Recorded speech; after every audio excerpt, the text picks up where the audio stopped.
Well, hello there. This is Shane from Shane's Reviews, and I hope you are having a great day today. We are going to talk about something completely outside of our lane today. The name of the book is My Grandfather Would Have Shot Me, with the subtitle of A Black Woman Discovers Her Family Nazi Past, which was wrote by Jennifer Teege and Nicolo Salomar, and it was narrated by Robin Miles. Why are we going to go over a book that's not sci-fi? Simple. I asked for suggestions, and some of you wonderful people gave me some. I'm still asking for suggestions on books outside of what we would normally cover, just to see what pops up. So this book was recommended by Rockman's 1994, about 5 days ago. The thing about this is, usually I don't get down with these sorts of books. I don't enjoy biographical type things for the most part. And I don't know why it is. It seems like for whatever reason I just have such a hard time getting into them.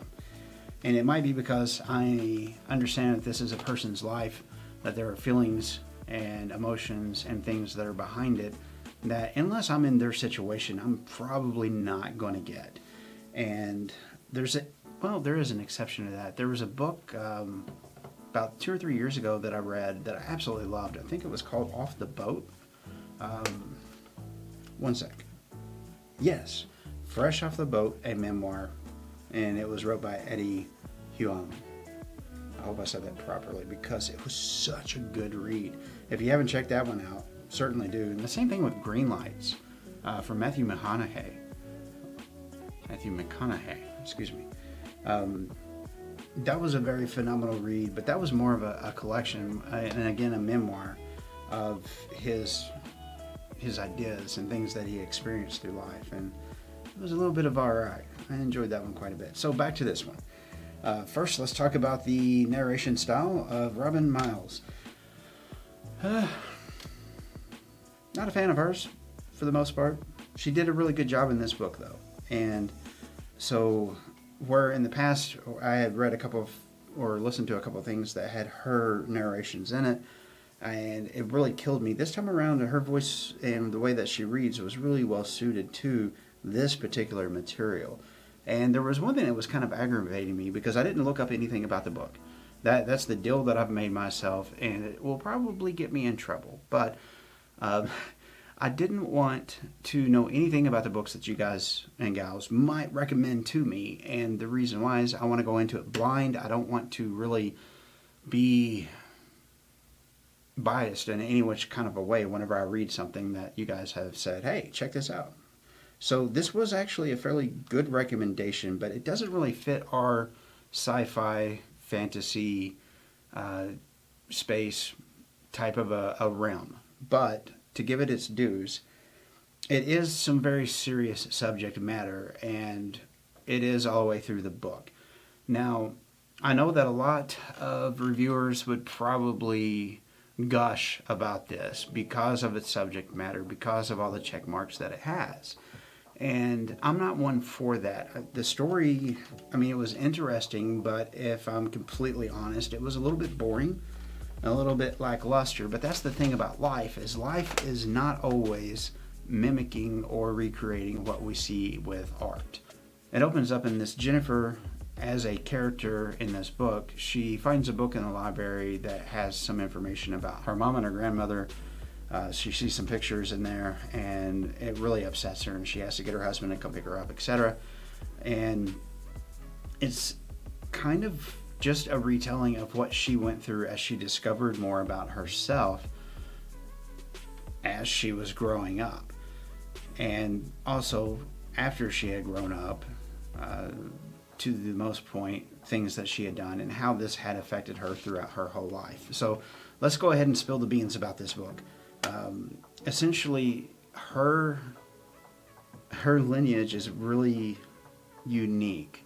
So her mom meets a Nigerian individual and has a child, and then puts her and her brothers and sisters up for adoption pretty well. And this is something that has always flummoxed her. And there's some details in the book about when she was much younger, wanting to talk with her mom, sending her mail, or being told that she couldn't at a particular point because she needed to wait until she was of an appropriate age to be able to make legal decisions on if she wants to talk to them or not. And after reading the book, that whole section, it seems to me like the adoptive parents were just trying to protect Jennifer from knowing what her family had done during the Holocaust. So essentially, I think that the adoptive parents were trying to protect her because of how atrocious some of the things that her father had done. So there's a lot of references in this book to Schindler's List, the movie. And I guess that was done in a way to get people to understand the who, the what, the where, the when, and the caliber of these people that she was talking about. So basically, her grandfather was the main villain in Schindler's List. Let me see if I can find his name, because I'm not really good on names. Amon Girth. I believe that's how you pronounce that. Amon was one of the big bads whenever it came to the way that people got treated and the atrocities that were committed. And this apparently is her grandfather, because her mom, grandmother, and him, and it makes sense the reason that the adoptive parents would want to protect her from having feelings of inadequacy or whatnot, because my grandfather's this war criminal, and why did they get rid of me? Oh, look, I'm part German, part Nigerian, and so maybe that has something to do with it. And what's my self-worth based on? So I can understand where that would be one hell of a mind trip if you were to find out, for instance, your grandmother or your grandfather was one of these people that have done, let's say in a sci-fi way, experimentation with the genome, and it caused the entire downfall of a civilization. I mean, these are the types of things that these people were going for. They were trying to get rid of an entire part of the populace just because of their title, just because of their name, and that's ignorant and stupid. So essentially, at that point, she goes through a lot of depression. She talks about talking to psychologists and psychiatrists. She talks about how this has really affected her in a negative way, which I can absolutely respect. And it also filters through her life, because there's a particular point in the book where it kind of shifts tonality from this is my story and this is what happened to now we're caught up and now we're moving forward. And there was a particular scene that I liked the way that she handled it, because if this was absolutely true, which I have no reason to believe that it wasn't, she was so worried about telling her dearest friends, this is my actual family lineage. I just found out about this. I'm having a hard time dealing with it. And I know that I wasn't involved. I wasn't even born during this time, but I'm so very sorry. She had all this guilt that was built up because of the things that she knew that her grandfather had done. And most people wouldn't believe her, I'm guessing, in real life, simply because, again, she's German, Nigerian. And this is not a thing where most people would actually go, wait, what? Are you really for real? Just because of the way that whole German situation was. But, her personal story is a lot more interesting in the idea and the things that she would have had to struggle through and overcome. And thankfully she did. Otherwise she wouldn't have been around, to write this book. So I'm glad that she was able to compartmentalize and talk to her friends and develop those relationships with the people that she needed most dear in her life. And that she was able to actually start to turn it around and make it a positive instead of such a negative. So what I was talking about the scene is when there was the kids that were going on a trip to Poland to see one of the concentration camps or labor camps, and she was really worried about it, but she was able to share things in a way of which wouldn't have been able to share it for pretty much anybody else with these kids. And so she does her thing, has her speech, talks to the children, and then on their way back, they watch Schindler's List on the bus, which this thing is brought up, Schindler's List is brought up so many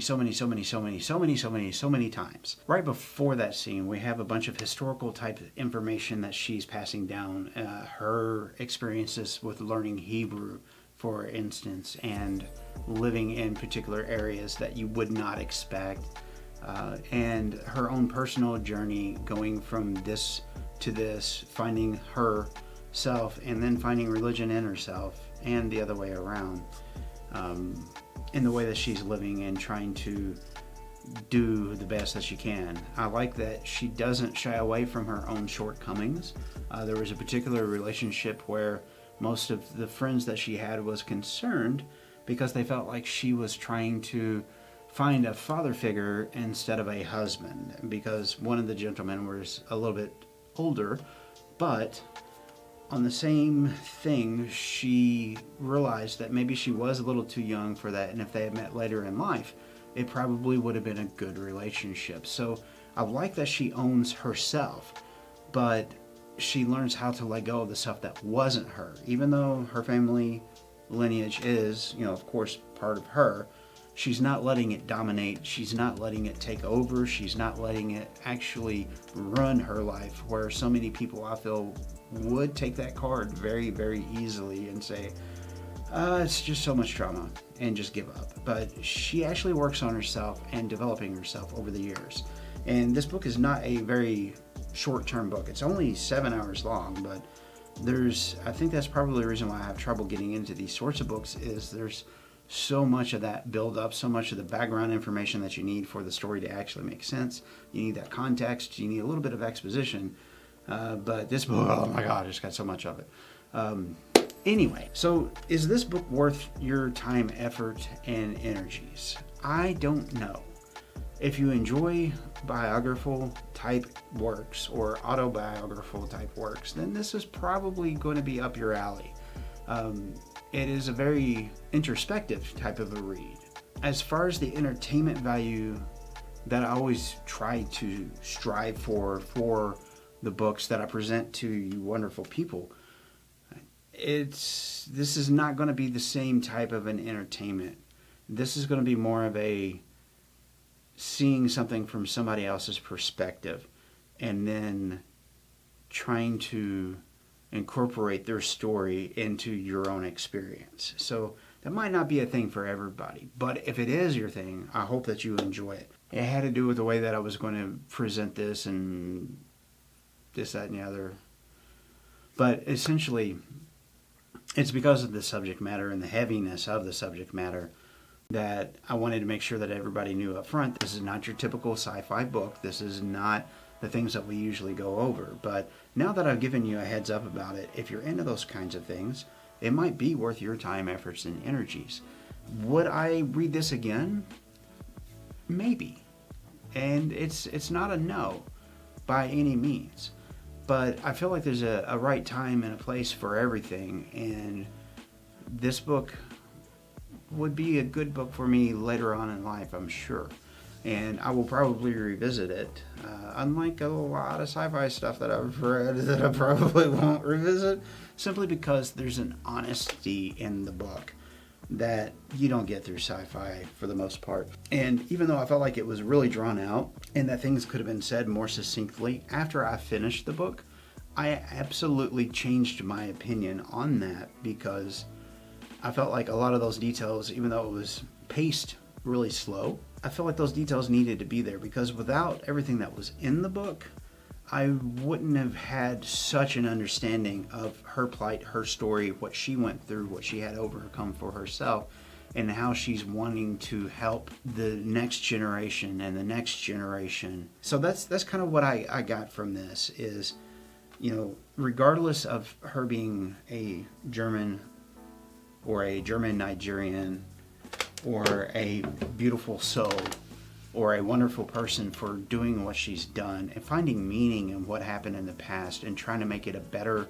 thing, but with the understanding of she's not trying to sweep anything under the table. She thinks it was horrible as well.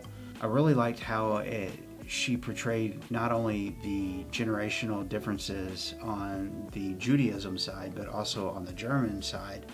I hope that if you do check it out, that you enjoy it, because I did, even if it took me getting through the entire book before it opened up to me. If you wonderful guys and gals have any other suggestions, that's actually the question of the week. What would you suggest we go over on the channel? I would love to know. Make sure you tell me down there, and we will check those out. But anyway, thank you so much for your time. Thank you for your patience. If you made it this far, you're my hero. Thank you so very much for watching. I don't know which one of the videos that's coming in that you would pick, but if you happen to pick that one, I will see you in the next video. Bye-bye.